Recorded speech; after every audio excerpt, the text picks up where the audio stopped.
banyak dari kita tuh terjebak di hubungan yang destruktif. Buat lu hubungan yang destruktif tuh kayak gimana sih, Di? Oke. Ya ini pertanyaannya menarik banget Henry, karena sepengalaman gue gitu kan, dan dari cerita-ceritanya teman-teman klien, terus cerita teman-teman gue sendiri, sahabat-sahabat, bahkan even gue, kadang-kadang kita tuh nggak sadar bahwa ternyata itu toxic untuk kita. Relasi itu toxic. Kenapa? Sesederhana misalkan gini, sebuah relasi yang sehat itu sebenarnya ketika kita menyayangi dia, ya kan, ketika kita sayang sama orang itu, pihak itu, kita tuh juga sayang sama diri kita sendiri. Dan orang-orang kadang-kadang lupa gitu. Dan yang disebut toxic adalah ketika sayangnya kita ini pada akhirnya justru menyakiti diri kita sendiri. Oke. Gitu. Menyakiti mental kita. Ya kan? Dan banyak orang nggak menyadari itu, ya kan, bahwa kayaknya nggak apa-apa deh kalau saya dipukul, kayak nggak apa-apa deh kalau dia ngomong kayak gitu, karena katanya dia ini kok sayang sama saya gitu kan, ketika dia mukul abis itu dia minta maaf kok gitu.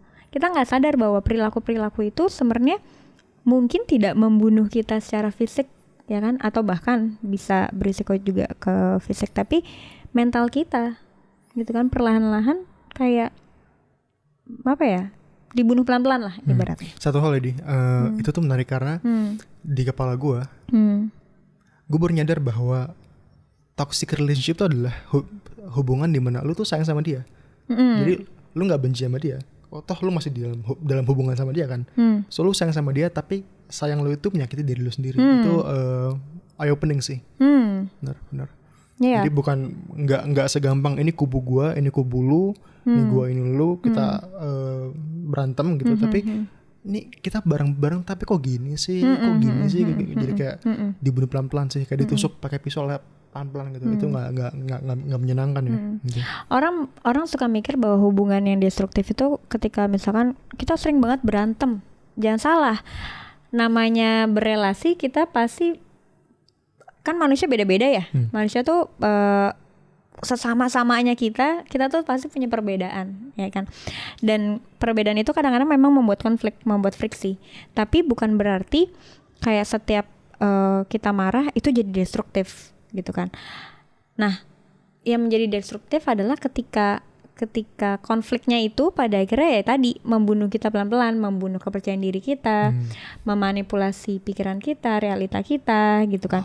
Ya, dan itu manipulasi realita. Jadi ada relasi yang kalau lo pernah dengar tentang gaslighting gitu kan, mungkin nanti kita bisa bahas di kesempatan berikutnya ya. Tapi si pelaku gaslight itu biasanya memang memanipulasi nih si pasangannya, ya kan, supaya si orang itu, si korban, meragukan realitanya sendiri. Kayak jangan-jangan gue yang gila, jangan-jangan gue yang salah, jangan-jangan ini memang halusinasi gue aja, segala macam gitu.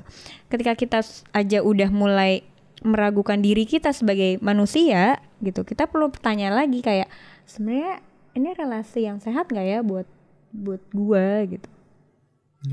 Manipulasinya untuk bikin kita second doubt diri kita sendiri atau untuk personal gain dia?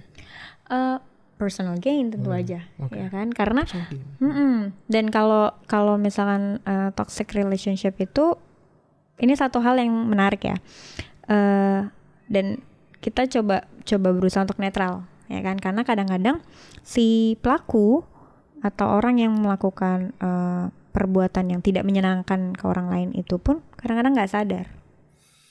Ya kan? Betul. Kadang-kadang dia nggak tahu bahwa itu memang sangat menyakitkan untuk pasangannya atau sama sahabatnya, ya kan. Sesederhana kayak mengkerdilkan prestasi, ya kan, kayak misalkan gue dapet interview ini loh gitu kan. Seorang sahabat atau seorang keluarga yang memang menyayangi dia atau seorang pasangan pasti kan akan bangga, ya enggak, akan support kayak wah hebat, mengapresiasi.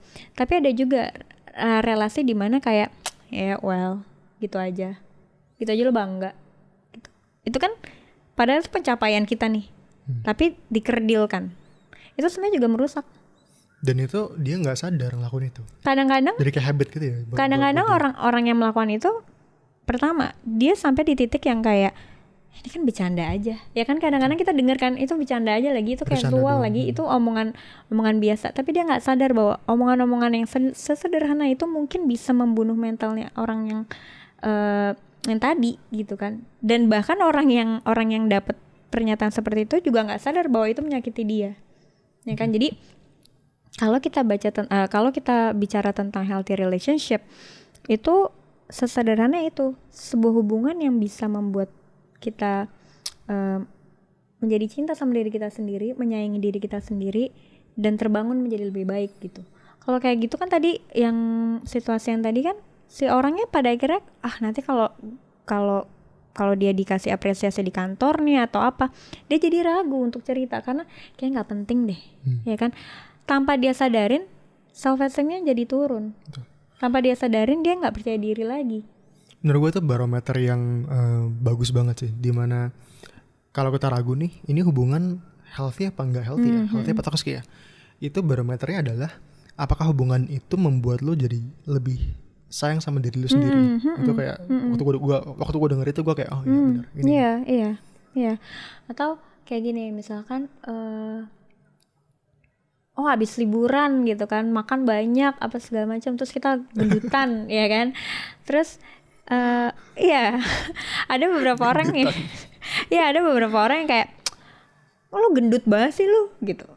Dia nggak sadar bahwa mungkin itu omongan humor ya kan, omongan bercandaan, atau mungkin memang gue pengen lo nggak gemuk, gue pengen lo sehat gitu.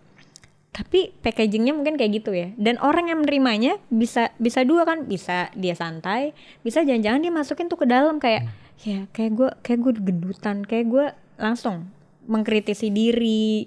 Terus kayak gue jadi malu kumpul sama orang-orang, nanti mereka mikirnya gue gendut apa segala macam.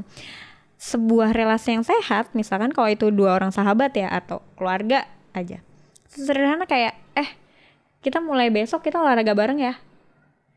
Kita nggak menjatuhkan, tapi kita encourage dia untuk melihat hal-hal lain yang bisa dia lakuin untuk membuat dirinya merasa lebih baik. Iya, itu dapat tuh gak? Cara komunikasinya, komunikasi orang yang sehat sama orang yang toksik kan. Ya. Kalau yang toksik tuh kayak dan surprisingly Andre ya, itu banyak loh terjadi di society kita gitu, karena ya tadi dikiranya tuh omongan biasa. Gendut loh, gitu kurus loh, tulang gimana? Sorry. Gue kadang gitu sih. Tapi gue definitely nggak punya ill intent. Tapi karena buat gue menganggap pain itu bagus, sakit bagus. Gitu. Tapi kan gue nggak tahu orang yang nerima gimana ya. Exactly. Gitu. Yeah. Dan kalau yang nerima itu kayak wah anjing gue dibilang ini nih apa kayak aduh nggak bisa nih apa. Yang gue kayak lah itu bukan maksud gue gitu. Iya. Kan. Tapi I think setelah gue ngomong itu gue ngelakuin apa yang buat jadi kayak netral hubungannya. So gue belum sampai ke sana. Cuma gue harus hati-hati tuh. Karena cara komunikasi seperti itu mungkin sama orang lain bisa diinterpretasi atau bisa membuat dia jadi second doubt, bahkan nggak suka sama dirinya sendiri lagi. Gitu. Halo, terima kasih untuk perhatianmu. Kalau kamu suka sama klip barusan, maka kamu bisa menonton episode full podcast ini dari awal sampai akhir secara gratis di YouTube ataupun Spotify dengan cara searching judul yang tertera di sini. Kamu juga bisa mendukung kami dengan cara klik like, subscribe, dan menyalakan notification bell supaya nggak kelewatan episode-episode yang selanjutnya. Semoga konten ini membantumu menjadi manusia yang lebih baik, dan sampai jumpa di episode podcast Angkat Bicara selanjutnya. Salam Angkat Bicara.